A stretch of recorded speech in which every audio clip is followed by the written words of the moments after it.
Thank you. Salamat po. Thank you. And salamat sa pagpunta, guys. Thank you so much. Kailan mo na steakhouse naman siya this time? Steakhouse ba yung natin? Yung before kasi, yung Cafe Close, hindi siya steakhouse eh. Kasi gusto ko talaga na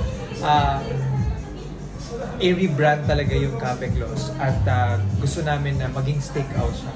Kasi kapag cafe, nalilimitahan yung menu. So gusto namin siya maging full restaurant at nag-focus kami sa steakhouse, sa steak. Kasi I love steak. Yung mga business partners ko din, gusto rin nila ng steaks. My family loves steaks. So we decided to i-front yung steak ngayon. We have classic and premium steaks. Paano mo pinili or kinomplete yung menu? At gaano mo siya katagal na complete? Well, may mga menu before sa Cafe Close na inilagay pa rin, nidetain pa rin natin siya dito sa Dear Close. Pero ngayon, dito ngayon sa Steakhouse and Restaurant, it's a fusion.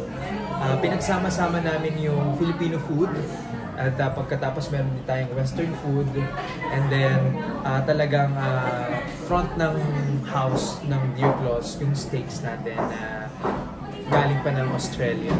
So proud kami sa steaks talaga namin because talagang yung quality ng steaks at saka yung lasa na gusto namin nakuha namin, yung alat, yung yung linamnam ng steaks, talagang mabusising pinag-aralan ng mga chefs natin kasi marami na rin steakhouse ngayon dito sa Metro Manila, sa buong Pilipinas. So gusto natin na maging kahit paano lumevel dun sa mga kilalang steakhouse dito sa Metro Manila. Sana! Anong joy ang pagiging nakukuha mo from being a restaurateur? Parang ganyan, isa sa mga joy na nakukuha namin sa pagbuo ng restaurant, yung masayang uuwi yung mga customers. Yun talaga yung pinaka the best na pakiramdam. And merong mga customers na bumabalik at binabalik-balikan ka. Hindi lang yung food, pati yung ambience. Pati syempre yung food talaga yung number one. At ang sarap sa pakiramdam na pagbalik nila, kasama na nila yung pamilya nila. Pagbalik nila, kasama na nila yung mga kaibigan nila.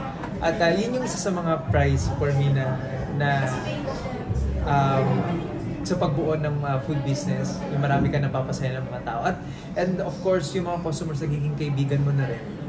Ang sarap sa pakiramdam doon na hindi lang sila basta customers. Kasi parang sa kanila yung steakhouse na, yung restaurant na pinupuntahan nila, kasama yung kaibigan at mga mahal nila sa buhay.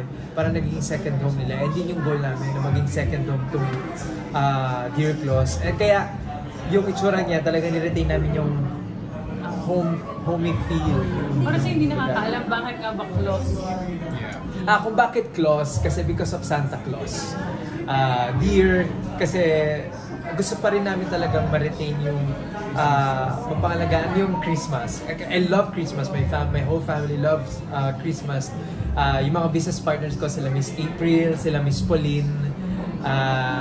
Talagang gusto rin nila ng Pasko. So, yan ang isa sa mga talagang hindi namin aalisin yung feel ng Pasko. Kasi tayo mga Pinoy, we love Christmas.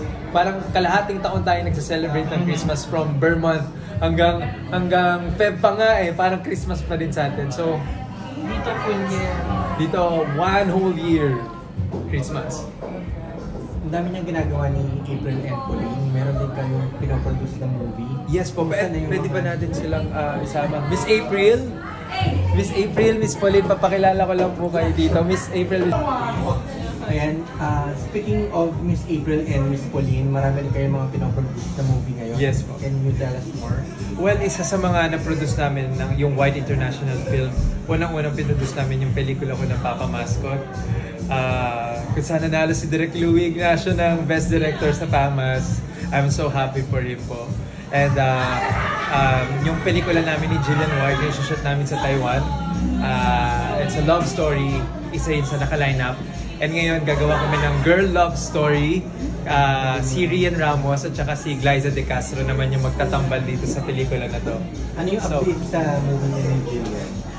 Ngayon, dahil sobrang busy ni Jillian Ward sa Abot Kamay ng Pangarap, talagang challenging para sa amin na hanapan siya ng schedules. Pero nakapag-usap naman yung Wide International Film at saka yung management ni Jillian, yung GMA Network, yung Sparkle.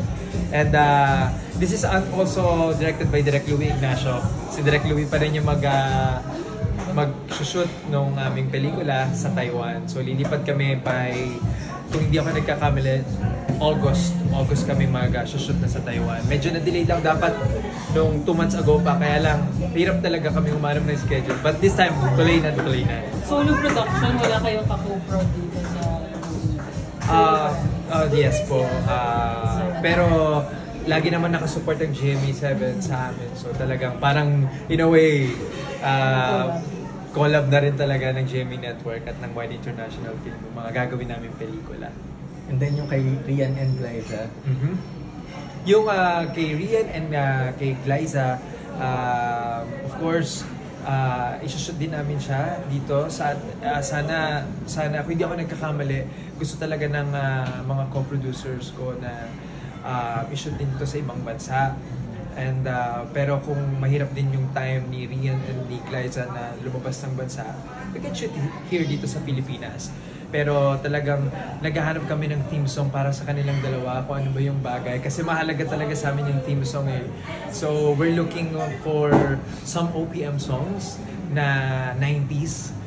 Yun ang bagay kasi sa storya nung kay Rian and Glyza. I'm really excited dun sa girl love story na gagawin, sa GL na gagawin nilang dalawa because alam naman natin na talagang nag-click yung tandem nila sa The Richman's Daughter. So talagang maraming mga fans ang nakakami sa rastro.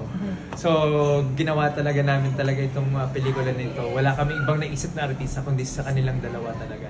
Si Direk Sigrid ba talaga ang gusto niyong mag-direct ng rastro na movie? Yes, si Direk Sigrid po ang magde-direct po ng pelikula ng rastro. Meron ka pa pwedeng ikwento tungkol sa magiging plot ng kwento nila or wala pa?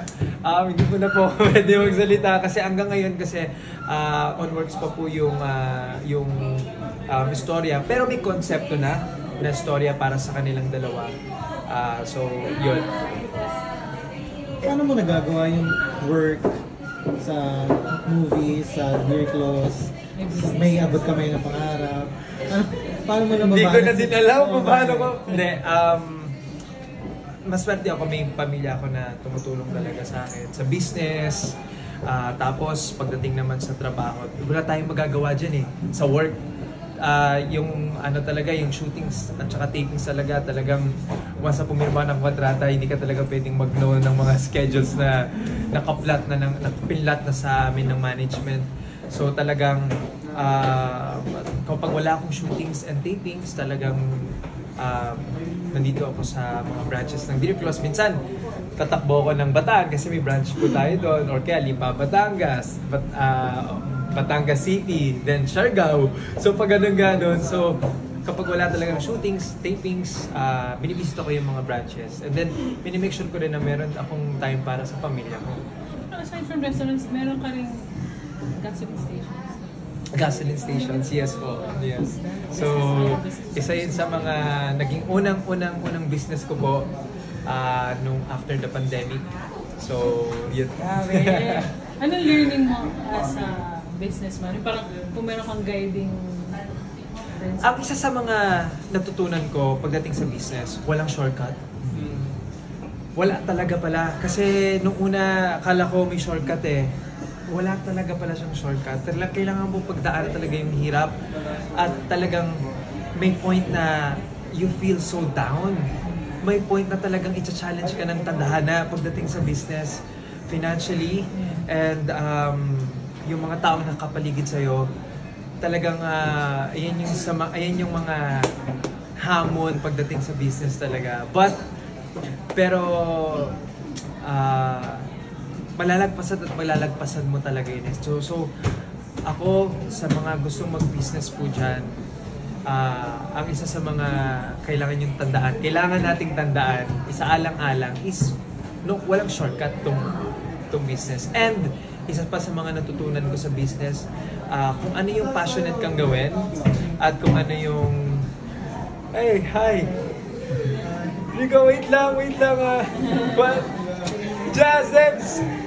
Wait lang mga friends ko. Wait lang. Kung ano yung passionate kang gawin. Kung ano yung passionate kang gawin, Yun ang pasukan. yun yung pasukin mo. Kasi kung ako, I'm very passionate with Christmas and I love food. So in-incorporate ko yung dalawang yun. So we came up with Dear Claus. So in total, can 5 restaurants na yung open? 7.